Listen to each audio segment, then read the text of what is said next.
சேலம் பெரியார் பல்கலைக்கழகத்திற்கு வருகை தந்திருக்கக்கூடிய ஆளுநர் RN ரவியை கைது செய்யப்பட்டு ஜாமீனில் வெளிவந்திருக்கக்கூடிய துணைவேந்தர் ஜெகநாதன் தற்பொழுது வரவேற்றிருக்கிறார். அதை நாம் அண்மை செய்தியாக பார்த்துக் கொண்டிருக்கிறோம். இது குறித்த கூடுதல் விவரங்களை செய்தியாளர் சுதன் வழங்க நாம் கேட்கலாம். வணக்கம் சுதன், கூடுதல் விவரங்கள்.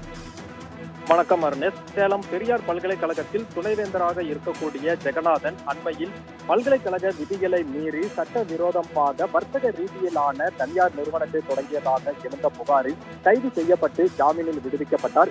அதனைத் தொடர்ந்து சேலம் மாநகர காவல்துறை சார்பில் அவர் தொடர்புடைய 7 இடங்களில் ஏற்கனவே சோதனைகள் செய்யப்பட்டு இந்த முறைகேடு தொடர்பான பல்வேறு ஆவணங்களை கைப்பற்றினர்.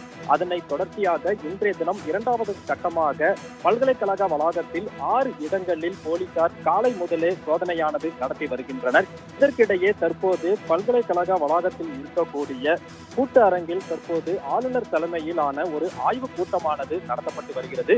இந்த ஆய்வுக் கூட்டத்தில் பங்கேற்பதற்காக சென்னையில் இருந்து விமானம் மூலம் தமிழ்நாடு ஆளுநர் RN ரவி அவர்கள் சேலம் வந்தடைந்தார். தொடர்ச்சியாக விமான நிலையத்திலிருந்து பல்கலைக்கழகத்திற்கு காரில் வந்த அவருக்கு பல்கலைக்கழக துணைவேந்தர், அதாவது கைது செய்யப்பட்டு தற்போது ஜாமீனில் இருக்கக்கூடிய ஜெகநாதன் அவர்கள் பூங்கொத்து கொடுத்து வரவேற்பு அளித்துள்ளார்.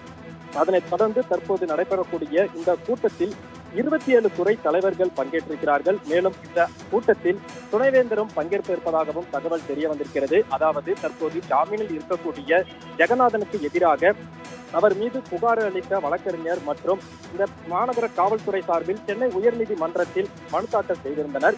அதன் மீதான விசாரணை நடைபெற்று அதன் தீர்ப்பானது நாளை வெளியாக இருக்கிறது. இந்த தீர்ப்பில் இந்த ஜாமீன் மனு தள்ளுபடி செய்யப்பட்டால் ஜெகநாதன் கைது செய்யப்படக்கூடிய ஒரு சூழ்நிலை என்பது தற்போது நிலவி வருகிறது. இந்த நிலையில் இன்று நடைபெறக்கூடிய இந்த கூட்டம் என்பது ஒரு மிகப்பெரிய சர்ச்சையை ஏற்படுத்தி இருக்கிறது. இந்த கூட்டத்தில் கைது செய்யப்பட்டு ஜாமீனில் இருக்கக்கூடிய துணைவேந்தர் ஜெகநாதனும் பங்கேற்றிருப்பது இந்த தற்போது அவருக்கு சாதகமாக ஆளுநர் செயல்படுகிறாரா என ஒரு பெரும் சர்ச்சையை கிளப்பியிருக்கிறது என்றே கூறலாம்.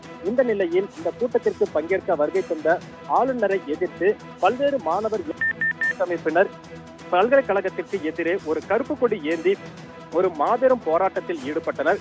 அப்போது ஆளுநர் வருகைக்கு சில வினாடிகளுக்கு முன்னதாக பாதுகாப்பு பணியில் ஈடுபட்டு இருந்த போலீசார் அவர்களை அதிரடியாக கைது செய்து அருகே இருக்கக்கூடிய ஒரு தனியார் திருமண மண்டபத்தில் அடைத்திருக்கிறார்கள். தொடர்ச்சியாக இந்த கூட்டம் சுமார் 1 மணி நேரம் வரை நடக்கும் என தெரியப்பட்டிருக்கிறது. அது மட்டுமில்லாமல் இந்த கூட்டத்தில் தொடர்ச்சியாக பல்கலைக்கழகத்தில் நிலவி வரக்கூடிய இந்த முறைகேடுகள் மற்றும் ஊழல் புகார்கள் குறித்து பல்கலைக்கழக வேந்தரும் தமிழ்நாடு அரசின் ஆளுநருமான RN ரவி கேட்டறிய உள்ளார் எனவும் தகவல்கள் வெளியாகிய வண்ணம் இருக்கின்றன. இந்த பல்வேறு சர்ச்சைக்கு நடுவில் அதாவது இந்த கூட்டம் நடைபெற்று வருகிறது என்றே கூறலாம். குறிப்பாக பெரியார் பல்கலைக்கழகத்தில் தொடர்ச்சியாக நடைபெற்று வரக்கூடிய பட்டமளிப்பு விழா மற்றும் தேசிய அளவிலான மாநில அளவிலான கருத்தரங்கு போன்ற நிகழ்ச்சிகளில் மட்டுமே ஆளுநர் அவர்கள் பங்கேற்று இருப்பது வழக்கம். ஆனால் தற்போது நடைமுறைக்கு மாறாக எந்தவித பெரிய நிகழ்ச்சிகள் ஏதும் இல்லாமல் ஒரு திடீரென ஒரு ஆய்வுக் கூட்டத்தை அறிவித்து ஆளுநர் தற்போது நேரடியாக அதில் பங்கேற்க வருகை தந்திருக்கிறது. ஒரு பெரும் சர்ச்சையை இன்று ஏற்படுத்தி இருக்கிறது. அருணேஷ்,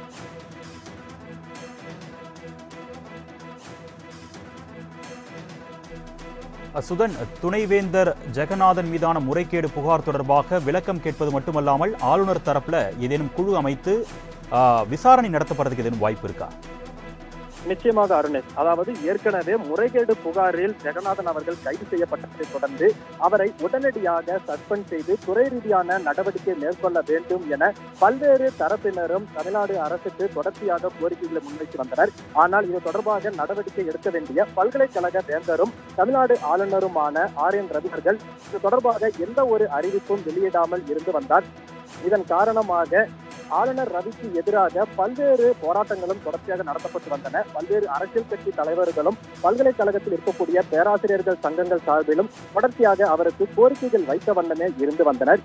இது மட்டும் இல்லாமல் மாணவர்கள் தரப்பிலும் கூட மத்திய அரசிலிருந்து கல்விக்காக ஒதுக்கப்பட்ட நிதியில் துணைவேந்தர் தொடர்ச்சியாக முறைகேடு செய்திருப்பதாக மாநகர காவல்துறையில் புகார் மனுவும் அளித்திருந்தனர். தொடர்ச்சியாக அவர் கைது செய்யப்பட்ட பின்னர் அடுத்தடுத்து அவர் மீது புகார்கள் வந்த வண்ணமே இருந்து கொண்டிருந்தது. இதன் காரணமாக காவல்துறை தற்போது அவர் தொடர்புடைய இடங்களில் அடுத்தடுத்து கட்ட சோதனைகளை நடத்தி இந்த முறைகேடு தொடர்பான ஆவணங்களை சேகரித்த வண்ணம் இருக்கிறார்கள். ஒருபுறம் துணைவேந்தருக்கு எதிராக தமிழ்நாடு அரசு சார்பில் ஆய்வுகள் மேற்கொண்டு பல்வேறு ஆதாரங்களை திரட்டி வரக்கூடிய சூழ்நிலையில் மற்றொரு புறம் துணைவேந்தருக்கு சாதகமாக ஆளுநர் செயல்படும் வகையில் இந்த ஆய்வுக் கூட்டம் நடத்தி வருவதாகவே தற்போது கருதப்படுகிறது. இதன் காரணமாக பல்கலைக்கழக வளாகத்தில் ஒரு பரபரப்பு மிகுந்த சூழலையே நம்மால பார்க்க முடிகிறது. அருணே,